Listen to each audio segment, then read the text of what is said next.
My dad gave our entire fortune to my lazy brother after I built his empire, so I walked away, but made a move that flipped their world upside down. My family has owned Ryan Construction for almost 40 years. My dad, Gordon, 64, male, started it as a small residential contractor and built it into a mid-sized commercial outfit. The company's bread and butter is healthcare facilities, municipal buildings, and some high-end retail. Annual revenue was around $85 million when I was there. Growing up, I spent summers hauling lumber, cleaning job sites, and learning every aspect of the business. No special treatment. I started at the bottom like any other kid. By 16, I was doing basic framing. By 19, I was running small crews. By 25, I was managing entire projects. I literally lived and breathed that company. 80-hour weeks were standard. I missed buddies' weddings, skipped vacations, canceled dates, all for Ryan Construction.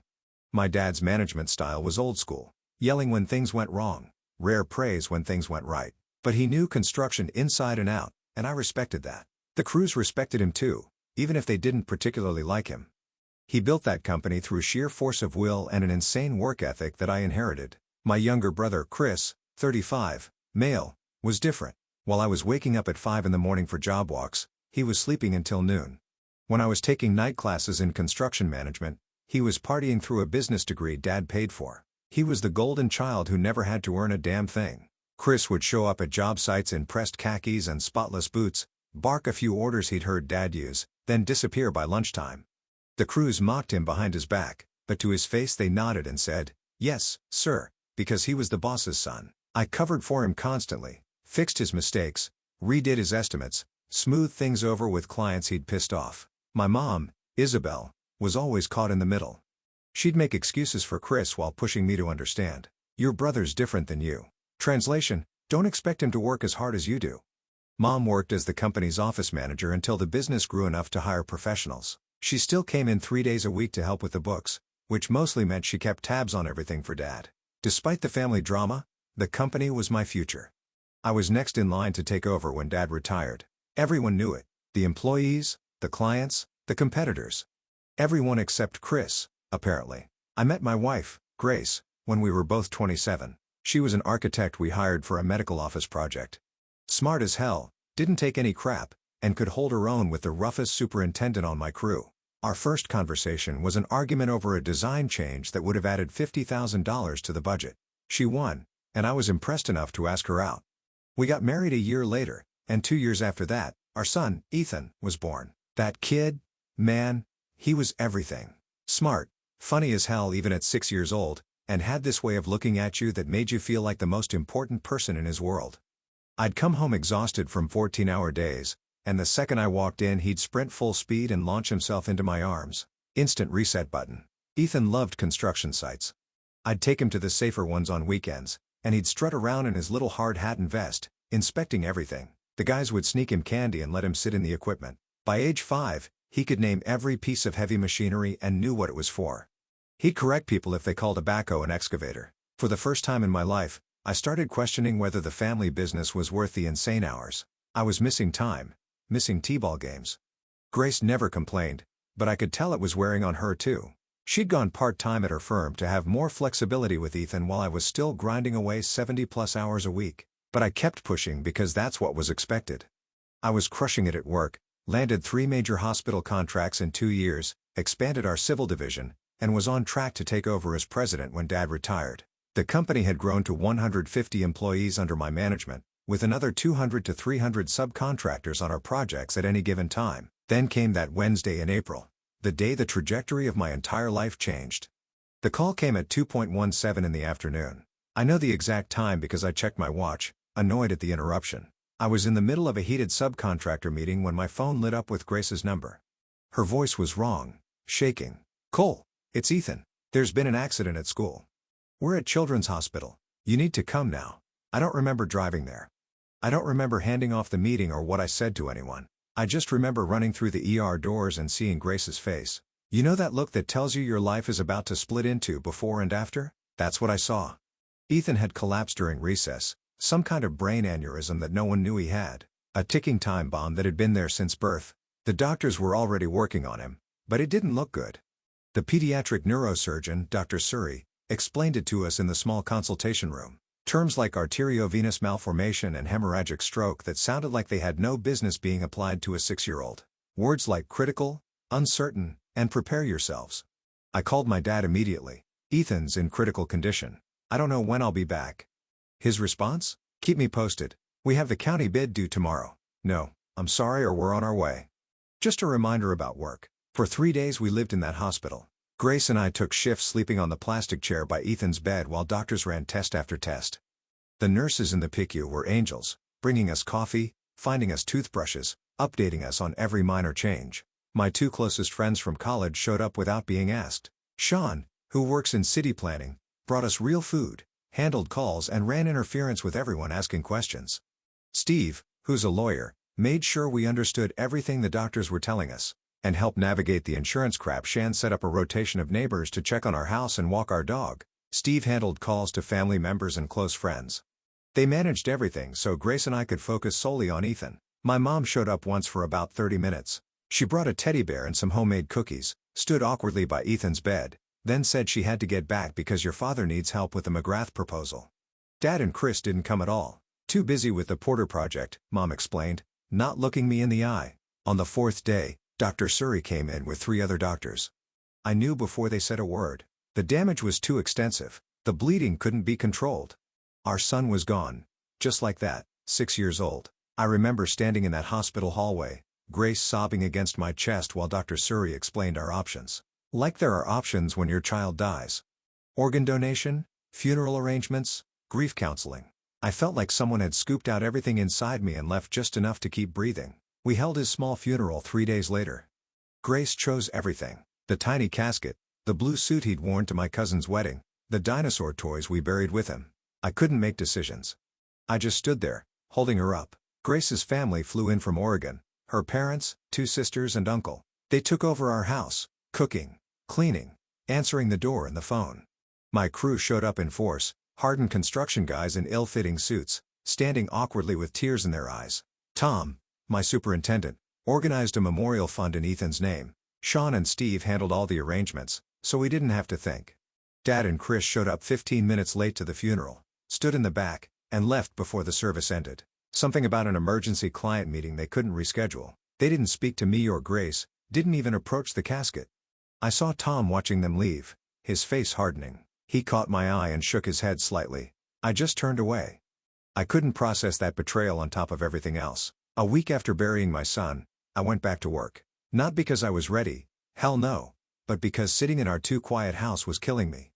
I figured work would distract me, that I could lose myself in schedules and budgets and not think about dinosaur pajamas and bedtime stories. Grace went back to her firm part-time. Her boss was incredibly understanding, letting her set her own hours and work from home. We were like ghosts passing in our own house, each trapped in our private grief. My team at Ryan Construction was solid, no sympathy cards or awkward conversations, just quiet nods, a hand on the shoulder, and picking up slack without being asked. Tom, my senior superintendent, had reorganized all my projects so the most urgent ones were handled, and the rest could wait. The guys on site were different with me. Careful, watchful. They'd pull me aside to show me something or ask a question, giving me an excuse to focus on work problems instead of my life falling apart. I appreciated it more than they knew. Around 2 in the afternoon on my first day back, Dad's assistant called. Gordon wants to see you in the conference room. When I walked in, Dad was sitting at the head of the table with Chris beside him. Brett Mason, our CFO, who'd been with the company since day one, sat opposite, looking uncomfortable. Nobody made eye contact. Have a seat, Cole, Dad said, like this was any other meeting. No. How are you holding up? We're sorry about Ethan, just have a seat. I sat, waiting. The silence stretched until Dad finally spoke. We need to make some changes. The Porter County project is 3 weeks behind schedule, and we're looking at major liquidated damages. The St. Luke's Hospital extension is over budget by $1.2 million. I stared at him. Are you serious right now? Those projects were on track when I left. What happened in the past 10 days? Chris jumped in. Don't try to blame anyone else, Cole. These were your projects, your responsibility. Brett looked down at his notepad, saying nothing. Dad continued like I hadn't spoken. Effective immediately, you're being demoted to project manager. Chris will take over as vice president of operations. Your salary will be adjusted accordingly. The room started to spin. You're demoting me because I took time off when my son died? Business doesn't stop for personal problems, Dad said, shuffling papers. We almost lost the West Side contract while you were gone. I looked at Brett, who'd been like an uncle to me. He taught me estimating when I was still in high school. He wouldn't meet my eyes. This is bullshit, and you know it, I said. Those projects were on schedule. I checked in with Tom before I left the hospital. What did you two do in the past week? Chris smirked. Maybe if you were focused on work instead of... Dad cut him off but then delivered the killing blow himself. Your son's death is costing this company millions. Your son's death is why you're being demoted. If your son hadn't died, these projects would still be on track. The room went silent. Even Chris looked shocked at how Dad had phrased it. Brett finally spoke. Gordon, that's not... Stay out of this, Brett, Dad snapped. I sat there, blood roaring in my ears, unable to process what I just heard. My father had just blamed my dead 6-year-old for company problems that didn't exist 10 days ago. Say that again, I said, my voice quiet. Dad looked directly at me. The company comes first, always has. You used to understand that. I stood up slowly, my chair scraping loudly across the floor. My son's name was Ethan. He was 6 years old. He loved dinosaurs and could already read at a 3rd grade level. He died 4 days ago, and you couldn't even be bothered to stay through his entire funeral. I reached for my company badge and keys, setting them on the table with a finality that echoed in the quiet room. You want to know something, Dad? I've given this company everything. Missed vacations. Worked 80-hour weeks. Sacrificed time with my family. With my son for this place. And it turns out the company I've been killing myself for isn't worth a single day of my son's life. I walked out without looking back. As I packed up my office, Tom appeared in the doorway. I heard, he said simply, they're making a mistake. Within an hour, word had spread. One by one, people started stopping by. Jim from estimating. Raphael from field operations. Even Diane from accounting. By the end of the day, 7 key people had resigned, including Tom and Brett. Not with big dramatic speeches, just quiet, firm decisions that required no explanation. As I carried my box to the parking lot, Brett caught up with me. This isn't right, Cole. Your father's making the biggest mistake of his life, and I told him so. Those projects were fine. Chris messed with the schedules after you left. Pushed deadlines up. Reassigned crews. Changed material orders. I wasn't surprised. Why are you telling me this? Brett looked at me, decades of loyalty warring with his sense of right and wrong. Because I've watched you grow up in this company. Because I helped your dad build this place, and I can't be part of what it's becoming.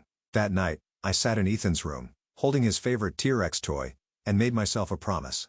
I wasn't going to just walk away. I was going to rebuild and make them regret the day they used my son's death against me. The next morning, my phone started blowing up with calls and texts. News travels fast in the construction world, especially news this juicy. By noon, I had job offers from 3 competitors and 2 former clients. Apparently, Chris had sent out an email to clients explaining my departure by hinting that I'd made critical errors on recent projects. Classic Chris move. Throw me under the bus while I was still reeling from burying my kid. But it backfired spectacularly. Our clients weren't idiots. They knew who really ran those projects. One client, the CEO of Midwest Healthcare, called me directly. Cole, I got this bizarre email from your brother. What the hell is going on over there? When I told him the bare minimum, that I'd been pushed out after taking time off for my son's death, he was silent for a moment. Then, we're putting our next 3 projects on hold until this is sorted out. Your brother's not running our $20 million cancer center. No way. But one message stood out from all the others. Jack Russo, owner of Rivet Construction and my dad's biggest competitor for the past 20 years. All it said was, lunch tomorrow. The Chop House. 1 in the afternoon. Jack and I had crossed paths at industry events but never really talked. My dad hated him with a passion. Claimed Jack had stolen clients years ago when they were both starting out. The rivalry was legendary in local construction circles. I figured I had nothing to lose. So I went. Jack was already there when I arrived. Tall, fit for a guy in his early 60s. Salt and pepper haircut, military short. He stood to shake my hand. Firm grip, direct eye contact. Thanks for coming, Cole. I heard what happened. Your old man's a real piece of work. We ordered. Making small talk about industry gossip. Jack was surprisingly easy to talk to. Straightforward. No BS. With a dry sense of humor that reminded me of some of my site supervisors. He knew his stuff, too. Asked detailed questions about material cost trends and new structural systems. Finally, Jack got to the point. I want you to come work for me. VP of Operations. Full autonomy. Salary that beats what you were making by 35%. And I want your guys. The ones who walked out with you. All of them. I almost choked on my water. Why? You don't know me. Not really. Jack leaned forward. I know enough. I know you turned the St. Luke's project around after the last contractor screwed it up, which happened to be me, by the way. I know your crews don't quit because you treat them like humans, not machines. And I know talent when I see it. He slid a folder across the table. Inside was a contract, already drawn up. With terms better than I expected. Take a few days, think it over, but don't take too long. This industry moves fast. As I was leaving, Jack said one more thing. For what it's worth, I'm sorry about your son. I lost my daughter to cancer when she was 12. Different kind of hell, but still hell. I hadn't known that about him. It explained a lot. That night I got a surprise visitor. Brett showed up at my door. I've got something you should see, he said, pulling out a flash drive. Backed up before I left. Company policy. You know, regular backups. His slight smile told me there was nothing regular about this backup. It was financial records, emails, project documentation. Evidence that Chris had deliberately sabotaged my projects after I took leave. He'd reassigned key personnel, delayed material deliveries, and made impossible promises to clients. Brett sighed. Your dad's been talking about retirement. Everyone assumed you'd take over, but Chris has been in his ear. This was their chance to push you out. They've been planning it for months. Just needed the right opportunity. The emails went back 6 months. Chris complaining to Dad that I had too much control. Dad agreeing they needed to realign leadership.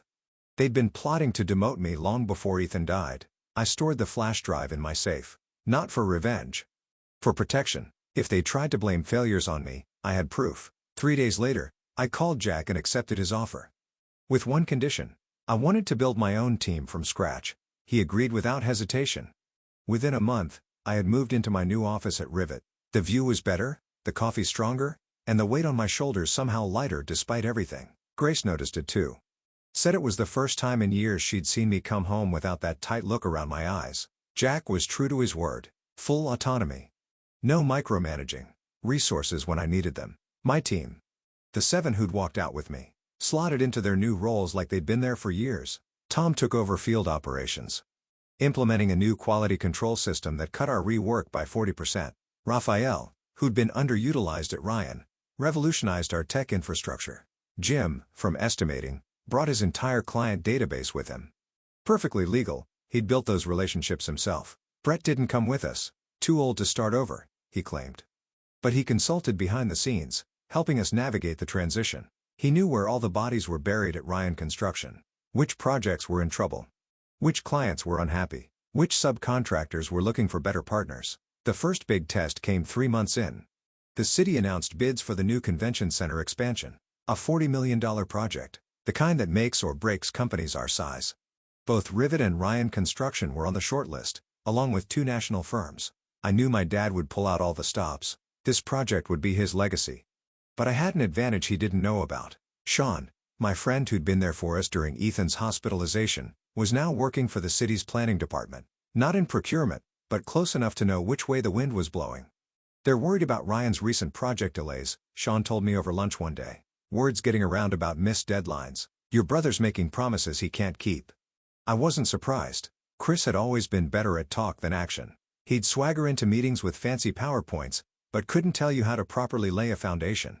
When bid day came, we submitted a proposal that wasn't the cheapest, but offered something different: certainty. We backed our timeline with liquidated damages that would hurt if we missed them. But I knew we wouldn't. I had the best team in the state. Our presentation to the city council was tight. Chris showed up for Ryan with a slick video and vague assurances. I could see the council members' skepticism growing as he dodged specific questions about their recent performance issues. 2 weeks later, Rivet won the contract. The announcement made the front page of the business section, with quotes from Jack praising the team he'd assembled. My name was prominent, my role highlighted. It was the kind of publicity you can't buy. That night, my phone rang. Dad's number. I let it go to voicemail. The first cracks in Ryan Construction started showing publicly. They lost the Porter County Courthouse project when they fell behind schedule. The same project Dad had used as an excuse to demote me. Then a lawsuit hit the papers. Faulty structural work on an office building, resulting in massive water damage. Behind the scenes, it was even worse. I heard from industry contacts that morale was in the toilet. Key people were jumping ship monthly. Projects were coming in late and over budget. Client complaints were piling up. The construction community in our region isn't large. Word travels fast when a company's in trouble. Suppliers started demanding payment up front. Bonding companies raised their rates. Subcontractors began building extra cushion into their bids for Ryan projects, assuming they'd face delays and changes. One Wednesday afternoon, Brett called me. We still met for lunch occasionally, though he'd officially retired 6 months earlier. "They're in trouble, Cole. The bank's calling in loans. They've missed payroll twice." I shouldn't have cared, but decades of viewing that company as my future were hard to shake. "How bad?" "Bad enough that your dad's looking for buyers. No takers so far." Brett told me Chris had run several projects into the ground with his incompetence. Without me there to fix his mistakes, the truth was finally coming out. Dad was still defending him, blaming everyone else. The economy, unreasonable clients, the weather, me. "Your mom's worried sick," Brett added. "She's afraid they'll lose everything. The company, the house, their retirement." I felt a pang of guilt about Mom. She'd enabled Dad and Chris for years, but she'd also been caught in an impossible position. Still, she'd made her choice when she didn't stand up for me or Ethan. 2 days later, my phone rang. Mom's number. I hesitated but picked up. "Cole." Her voice was strained. "Your father needs to talk to you." "It's important." "I'm sure it is," I replied, "but I'm not interested." "Please, Cole. The company's about to go under. He needs your help." I laughed. "Couldn't help it. The company that fired me when my son died? That company? He made a mistake. We all did. Please, just talk to him." I agreed to a meeting. Neutral territory. A coffee shop downtown. I told Grace where I was going, and she just nodded. We were doing better these days, slowly rebuilding our life together. She'd found a grief support group that helped. I buried myself in work instead, but it was getting easier. Dad looked older than I remembered. More gray, deep lines around his eyes. Chris wasn't with him, interestingly enough. He got straight to the point. "We're in trouble. I need your help to save the company." "Why would I help you?" I asked, genuinely curious about his answer. "Because it's your legacy too. 20 years of your life. Your grandfather helped me start it. It's in your blood." I stirred my coffee slowly. "My son was in my blood too." "Didn't seem to matter much to you then." Dad had the decency to look away. I was wrong. What I said about Ethan, it was unforgivable. I was stressed, and... Stop. I cut him off. "You don't get to use his name. Not anymore." He nodded, then pushed a folder toward me. "We're 3 weeks from bankruptcy. I'm prepared to offer you 51% ownership, full control. You can fire Chris if you want. I'll stay on as a consultant only." I opened the folder, scanned the proposal, then closed it. "No. Think about it, Cole. Everything you built." "I'm building something better now," I said, standing up. "You wanted me to put the company first. I finally learned that lesson, just not the company you met." As I walked out, he called after me. "This is your family." I turned back one last time. Not anymore. 3 weeks later, Ryan Construction filed for bankruptcy. The news spread through the industry like wildfire. Former employees called me, wondering if Rivet was hiring. I took the ones worth having. Dad tried calling again. I blocked his number. Then came the morning I opened my front door to find Chris standing there, looking like hell. Unshaven, eyes bloodshot, wearing the same entitled expression he'd had his entire life. "We need to talk," he said, trying to step inside. I blocked the doorway. "No, we don't. Dad's in the hospital. Heart attack. They say it's serious." Something cold settled in my stomach, but I kept my face neutral. "Sorry to hear that." "That's it? Your father might be dying, and that's all you have to say? What do you want from me, Chris?" He glanced around nervously, then lowered his voice. "I need money. The bankruptcy froze everything, and I've got some personal debts that can't wait." "Of course." He wasn't here about Dad at all. Some things never change. "How much?" "80,000, he said, like he was asking to borrow $20. I laughed. "Not happening." "Come on, Cole. I know you're making Banquet Rivet. This is nothing to you. You owe me." "I owe you? For what, exactly? Sabotaging my projects? Helping Dad push me out when my son died? That wasn't me. That was all Dad's idea. I have the emails, Chris. All of them." Brett backed everything up before he left. His face paled. "Look, I made some mistakes, but I've got people after me. Serious people. Gambling debts again? It wasn't the first time. Dad had bailed him out twice that I knew of. Get off my property, Chris. Dad gave you everything. You wouldn't be where you are without him." I stepped closer, my voice dropping. "Dad gave me a job. Ethan gave me perspective. And you and Dad together gave me the push I needed to build something better. So, in a way, I should thank you." Before he could respond, a car pulled into my driveway. Jack stepped out, looking surprised to see Chris. "Everything okay here, Cole?" he asked, walking up the path. Chris's eyes widened. "You're working with him now? Does Dad know?" Jack's not just my boss, Chris. He's my business partner. We're launching a new development company next month. Residential construction. High-end market. This was news we'd planned to announce next week. Rivet Development. A joint venture between Jack, myself, and 2 other investors. My chance to build something with my name on it. You smug bastard, Chris sputtered. After everything Dad did for you. I think you should leave, Jack said firmly. Now. Chris looked between us, then stormed off, kicking my mailbox on his way out. Jack raised an eyebrow. Charming family. You have no idea, I replied. Inside, Jack laid out the final plans for our new venture. We'd secured funding for a 150-unit luxury apartment complex, with options on 2 more parcels nearby. The city was eager to work with us based on our track record with the convention center. You know, Jack said as he was leaving, I had a similar falling out with my own father years ago. Not as dramatic as yours, but the same basic story. Old versus new. Tradition versus progress. He thought I was betraying the family by wanting to update our methods. Your dad probably worked with him back in the day. Ed Russo. I nodded. The name was familiar. I didn't talk to him for 5 years. When we finally reconnected, he admitted I'd been right. Too late for the business. That was gone, but not too late for us. He clapped me on the shoulder. Just something to think about. 2 days later, Brett called to tell me Dad had been released from the hospital. The heart attack had been minor. He also mentioned that Chris had been fired from what remained of the company after he'd been caught stealing from the petty cash fund. Your dad's selling the house, Brett added. Downsizing to an apartment. Your mom's taking it hard. A week after that, I received a letter. Formal Ryan Construction letterhead. Dad's signature at the bottom. It contained a legal release of all claims against me. Acknowledgement that project failures had been Chris's doing, not mine. And a formal written apology for the comments about Ethan. At the bottom, a handwritten note. I'll regret what I said and did until my dying day. Not asking for forgiveness. Just wanted you to know.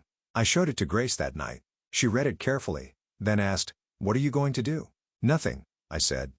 It's too late. The next morning was Ethan's birthday. He would have been 8. Grace and I took the day off, visited his grave, then spent the afternoon at the Children's Hospital, finalizing details for the Ethan Reynolds Memorial Fund we'd established. The fund would help families with children facing medical emergencies, covering bills, providing meals, even hotel rooms for parents who needed to stay close to their kids. It was the most meaningful thing we'd done since losing him. The hospital admin had been incredibly supportive, helping us structure it properly and connecting us with their existing family support services. As we left the hospital, my phone rang. Unknown number. "Mr. Reynolds, this is Meredith from County General. Your father's been readmitted. He's asking for you." I almost declined, but something, maybe Ethan's memory, maybe just basic human decency, made me say, "I'll be there in 30 minutes. I told Grace, who squeezed my hand and said she'd come along if I wanted. I told her to go home and rest. This was something I needed to do alone. The hospital was on the other side of town. I used the drive to remind myself that I wasn't doing this for Dad or for my old life. I was doing it to close a chapter properly, on my terms. Dad was alone in the room when I arrived. No Chris, no Mom, just monitors beeping and an old man looking even older than he had a few weeks ago. Thinner, diminished. For a second I saw him as he must have looked to others. Not the towering figure of my childhood, but just a man who'd made terrible mistakes. He seemed surprised when I walked in. "You came." I stood at the foot of his bed. "What do you want?" "Sit down, please." I took the chair beside the bed, keeping distance between us. "The doctors say I need bypass surgery," he said. "Scheduled for tomorrow morning." I nodded, waiting. I wasn't going to make this easy for him. "I know it's too late," he continued. "What I said about Ethan, there's no taking that back." For the first time he seemed genuinely remorseful, not just sorry for himself or the situation he'd created. "I've spent my life building something I thought was important," he said slowly. "Turns out I was destroying the only things that actually mattered." I didn't fill the silence. This was his moment to speak, not mine. The monitors beeped steadily, marking time between us. "I saw the announcement about Rivet Development," he said. "The apartment complex. It looks like an impressive project." I just nodded. "Your grandfather used to say I had my priorities backward. Too focused on the business, not enough on the people. He was right."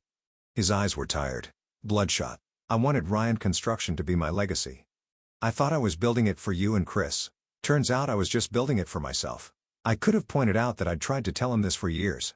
That I'd begged him to delegate more, to take vacations, to come to Ethan's t-ball games. But what was the point now? "I'm not asking for your forgiveness or your help," he said finally. "I just wanted to look you in the eye and tell you I was wrong about everything." And to say I'm proud of what you've built. You've done it the right way. I studied him for a long moment. Is that all? He nodded. That's all. I stood up. Good luck with your surgery. At the door I paused. I'll have someone check in with your doctors tomorrow. Let me know how it went. It wasn't forgiveness. It wasn't reconciliation. But it was the most I could offer right then. Walking out of that hospital I felt lighter somehow. Not because things were fixed. They weren't and probably never would be.